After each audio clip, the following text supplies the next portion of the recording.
Now, finally, India has successfully set a record by launching 104 satellites into orbit at the same time. 2, 1, 0, +1, 2, 3, 4. Now, the rocket carrying them took off from the southern spaceport of Saharikota. It held a 714-kilogram satellite and 103 nano-satellites. Among their uses, the satellites will monitor roads and create maps for water distribution. Most of them are owned by the United States. Russia held the previous record by launching 37 satellites in 2014. Well, for more on this, TRT World's science reporter Surav Roy joins us now in the studio. It's quite a sizable jump from that Russian number to this latest launch by India. What does this mean for the Indian Space Agency?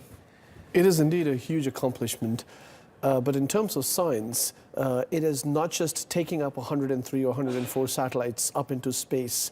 It's also successfully deploying them in orbit, which means a lot of complicated math and a lot of complicated physics into it. And that by itself is a huge accomplishment, to have 103 satellites being deployed in formation, such that all of them, as you rightly said, are nanosatellites. All of them are flying together in a formation in unique orbits. That by itself is a huge accomplishment. The Indians are not looking at setting record. They're looking at maximizing their capacity, which means that they're looking at pushing the next frontier. What could be the next frontier for them?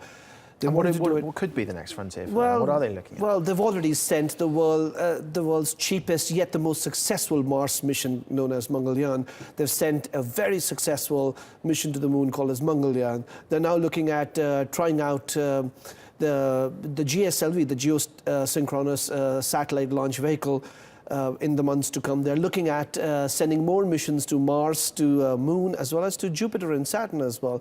And if one has to go by what the space agency ISRO says, the Indian Space Agency, they're looking at one launch a month. Now that means a huge amount of science and technology research and development taking place within the agency. And just how big an achievement is this? We've touched on the figures. Why exactly are they spending so much money, putting so much effort into this? Because it's, like I said earlier, it's not about the money. It's testing your capacity versus your knowledge of science. Now, we all know that there are many space nations who have the ability to send rockets as well as satellites into space, but ISRO, the Indian Space Research Organization, is by far the most successful space agency, given the fact that it hasn't had any major or any massive failures in the last 10 years. It has had some of its accomplishments, some of them minor, some of them major, but yeah, this is a huge accomplishment for them in the long run. Okay, fascinating stuff. Surav Roy, thank you very much as always.